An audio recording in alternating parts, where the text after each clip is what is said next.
Hello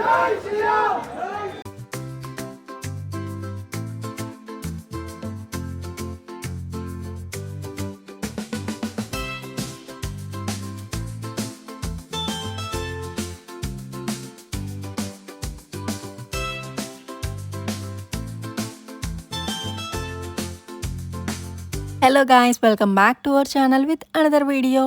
ఈరోజు వీడియోలో చాలా మంత్స్ తర్వాత ఒక టెంపుల్ వ్లాగ్ అయితే చూపిస్తున్నాను. మేమైతే శ్రీరామనవమికి వెళ్ళాము. ఫుల్ వీడియో చూసి మీరు కనుక వెళ్ళకపోతే హైదరాబాద్లో ఉండి ఆర్ హైదరాబాద్ విజిట్ చేసిన టైంలో అయినా కన్ఫామ్గా ఈ టెంపుల్ని విజిట్ చేయండి. ఓల్డెస్ట్ రామాలయం అండ్ స్పెషాలిటీస్ అవి వీడియోలో చూపిస్తూ చెప్తాను. ఫస్ట్ అయితే ఇంట్లో పూజ చేసేసుకొని వెళ్దాం అనుకున్నాం. ఇంక ఈ ఫెస్టివల్కి పానకం వడపప్పు మెయిన్ ప్రసాదం కదా, అక్క అయితే అవి ప్రిపేర్ చేస్తుంది.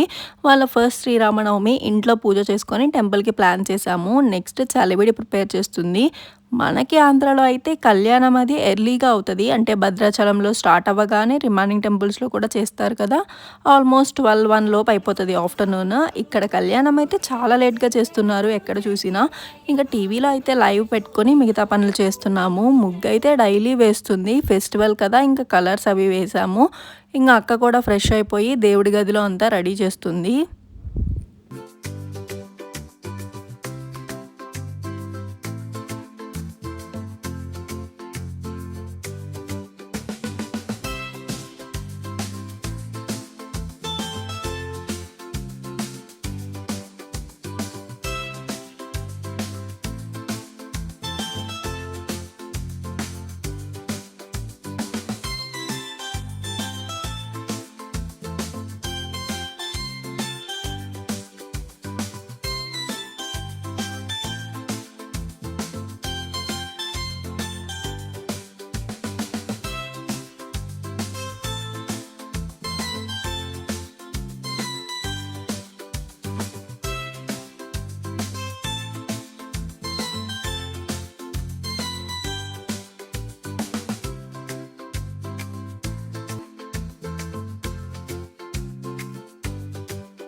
అంతా నీట్గా రెడీ చేసేసింది. ఇంకా పూజ ఒకటే బ్యాలెన్స్. నెక్స్ట్ నేను కూడా ఫ్రెష్ అయ్యి ఇంకా రెడీ అవుతున్నాను. బయటికి వెళ్ళాలి కదా, హెయిర్ త్వరగా డ్రై అవ్వదని చెప్పేసి డ్రైయర్తో హెయిర్ని ఆరపెట్టేస్తున్నాను.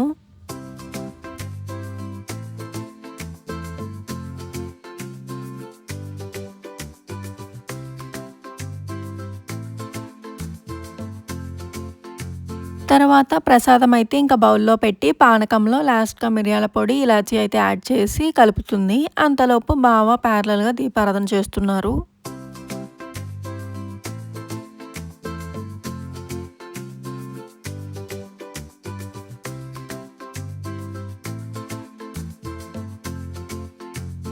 దీపారాధన అయిపోయాక ప్రసాదం పెట్టేసి డైలీ పూజలన్నీ చేశారు. ఇంకా నెక్స్ట్ అందరికీ అయితే ప్రసాదం పెడుతుందక్క. మమ్మీ సడన్గా రావాల్సి వచ్చింది, ఇంకా ఫెస్టివల్కి ఇక్కడే ఉంది. ఈసారి డాడీ ఒక్కలే అయిపోయారు ఇంట్లో. ఇంకా ప్రసాదం తినేసి పానకం తాగేసి స్టార్ట్ అవుతున్నాము.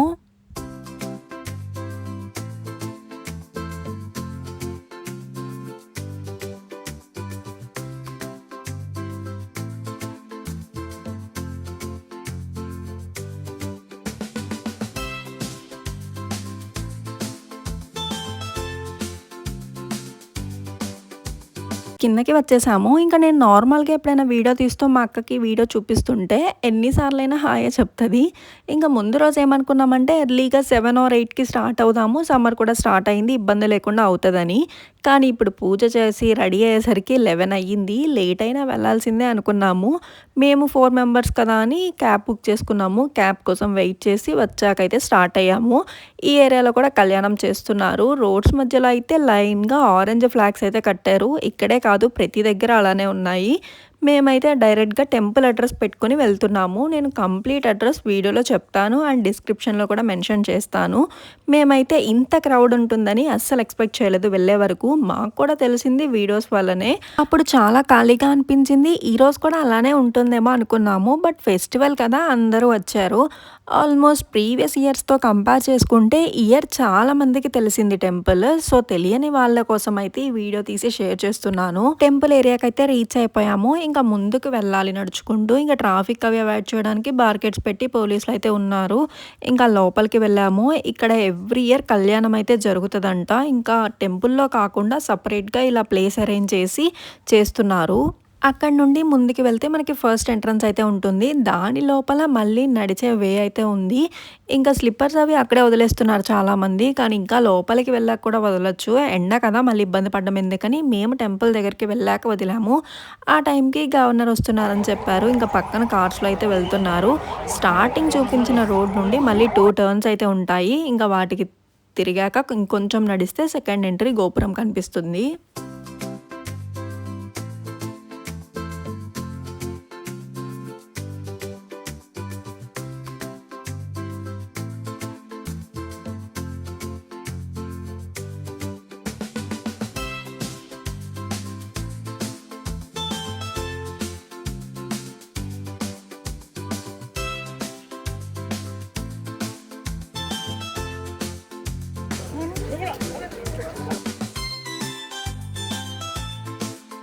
గోపురం నుండి లోపలికి వెళ్తే ఒక ఎంటీ అండ్ పెద్ద ప్లేస్ అయితే ఉంది. ఇంకా మిడిల్‌లో అయితే చాలా హైట్‌లో ఒక స్తూపం ఉంది. అక్కడ దర్శనం చేసుకొని నెక్స్ట్ రాముల వారి దర్శనంకి వెళ్తాము. మేము వెళ్ళిన టైంకే సీరియల్ యాక్టర్స్ కూడా వచ్చారు. ఇంకా వీడియోస్, రివ్యూస్ తీసుకుంటున్నారు వాళ్ళతో. ఇంకా తర్వాత మెయిన్ టెంపుల్‌కి ఎలా అంటే ఈ స్తూపం రైట్ సైడ్‌లో ద్వారం ఉంది. ఇంకా లోపలికి వెళ్తే అగైన్ రైట్ సైడ్‌లో ఇంకో ఎంట్రీ ఉంటుంది. దాని నుండి లోపలికి వచ్చేస్తే మిడిల్‌లో మనకి మండపం అనేది కనిపిస్తుంది. అక్కడ నుండి అయితే క్యూ లైన్ స్టార్ట్ అయింది. డైలీ ఇంత క్రౌడ్ ఉండరు కాబట్టి పర్టికులర్‌గా ఏం అరేంజ్ చేయలేదు క్యూ లైన్స్. మేము ఇంకా మండపం నుండి అయితే వెళ్ళాము. క్రౌడ్ అయితే చెప్పక్కర్లేదు. లైన్ కదలాలంటే చిన్న సిగ్నల్ లాగా జై శ్రీరామ్ అని చెప్తున్నారు. ఏ టెంపుల్లో అయినా అంతే కదా, ఎనర్జీ తెచ్చుకోవడానికి నామాలు చెప్తా ఉంటారు. ఇక్కడ కూడా అంతే.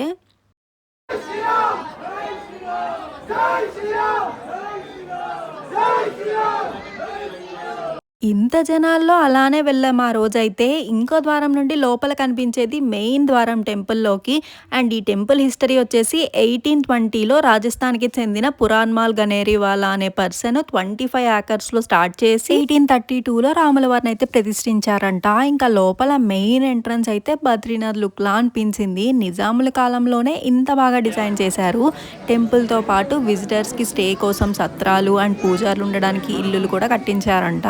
ఇంకా స్పెషాలిటీ లేకుండా ఎలా ఉంటుంది చెప్పండి. ఇంకా దీని స్పెషాలిటీ ఏంటంటే మనం ఏ రామాలయంకి వెళ్ళి చూసినా సీతారామ లక్ష్మణ ఆంజనేయులే కనిపిస్తారు. కానీ ఇక్కడ వీళ్ళతో పాటు భరత శత్రుఘ్నులు కూడా ఉన్నారు. ఇంకా లోపల కట్టడం అయితే చాలా యూనిక్గా డిజైన్ చేశారు. ఇంత మంచి టెంపుల్ని ఎలా మిస్ చేస్తాము? మేమైతే స్పెషల్ డేనే విజిట్ చేశాము. మీరు కూడా ఆ రోజు మిస్ అయినా వీలు చూసుకొని వెళ్ళిపోవాల్సిందే. ఈ టెంపుల్ నేమ్ వచ్చేసి సీతారాంబాగ్ టెంపుల్. అండ్ ఇదేమో మల్లెపల్లి విలేజ్లో ఉంది. మెట్రోలో ట్రావెల్ చేస్తే నాంపల్లికి 2 కిలోమీటర్స్లో ఉంటుంది. ఒకవేళ బుక్ చేసుకొని వెళ్తే లొకేషన్లో టెంపుల్ నేమ్తో సెర్చ్ చేస్తే డైరెక్ట్గా అక్కడే డ్రాప్ చేస్తారు. లోపల రాముల వారి దర్శనం అయిపోయాక బయటికి వస్తే లెఫ్ట్ సైడ్లో గణపతి ఆలయం అయితే ఉంది. చుట్టూ ఇదంతా చూస్తుంటే కోటలాగా అనిపించింది కదా. మళ్ళీ సేమ్ వేలో బయటికి వచ్చి మండపంకి లెఫ్ట్ సైడ్లో ఇంకో ఎంట్రీ ఉంది. స్ట్రైట్గా వెంకటేశ్వర స్వామి టెంపుల్, లెఫ్ట్ సైడ్లో అమ్మవారి టెంపుల్ అయితే ఉంది. ఒక టెంపుల్లోనే అన్ని దేవుళ్ళని దర్శనం చేసుకోవచ్చు.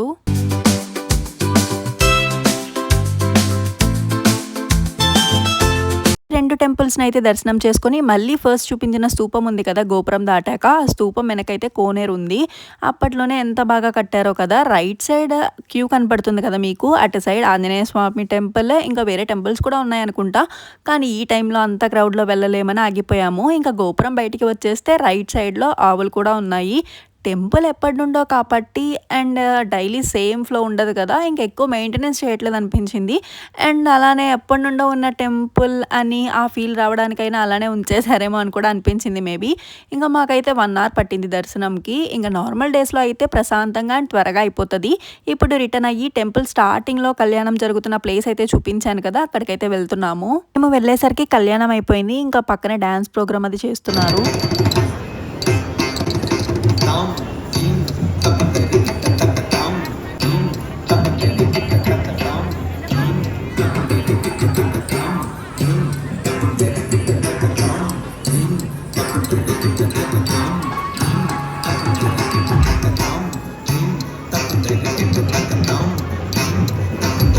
ఎవ్రీ శ్రీరామనవమికి ఇక్కడ శోభాయాత్ర కూడా చేస్తారంట. అంటే ఊరేగింపు. రూట్స్ అన్నీ చాలా వరకు ముందే బ్లాక్ చేసేసారు. ఇక్కడ నాకు భలే అనిపించింది. లైవ్‌లో కూడా డైరెక్ట్‌గా చెప్పకుండా ఫోన్‌లో చూసి రివ్యూ ఇస్తున్నారేంటి అని అనుకున్నా. ఏదో న్యూస్ ఛానల్ వాళ్ళు. తర్వాత అనిపించింది మేబీ న్యూస్ అంతా గ్యాదర్ చేసుకొని డీటెయిల్‌గా చెప్తున్నారేమో అని చెప్పేసి. మనం చూసి అనేసుకోకూడదు కదా ముందే. ఇది వచ్చేసి ఊరేగింపుకి రెడీ చేస్తున్నారు. ఇలా లైన్‌గా అన్నీ పెట్టుకున్నారు. వెనకైతే పెద్ద రాముల వారి బొమ్ముంది. ఇంకా మేమైతే రిటర్న్ అవుతున్నాము. చెప్పాను కదా రోడ్స్ అవి బ్లాక్ చేశారు. ఇలా ఊరేగింపు ఉండడం వల్ల అని. క్యాబ్స్ అయితే లోపలికి ఎలో లేదు ఆ రోజు. ఇంకొక 1 కిలోమీటర్ అలా నడిచి క్యాబ్ వరకు వెళ్ళాము. అప్పటికి చిన్న చిన్న చోట్ల స్టిల్ కళ్యాణం అయితే చేస్తున్నారు. ఎవరి పద్ధతులు వాళ్ళవే కదా! సో వీడియో అయితే ఎండ్‌కి వచ్చేసింది. హోప్ ఈ వీడియో మీ అందరికీ నచ్చిందనే అనుకుంటున్నాను. ఎండ్ వరకు చూసినందుకు థ్యాంక్ యూ సో మచ్. మీరు కూడా మరి ఈ టెంపుల్‌కి వెళ్ళి దర్శనం చేసుకోండి. వీడియో నచ్చితే లైక్ చేయండి. మీరెవరితో వెళ్దాం అనుకుంటున్నారో వాళ్ళకి షేర్ చేయండి. ఇంకో వీడియోతో మళ్ళీ కలుద్దాం. బాయ్. Thanks for watching.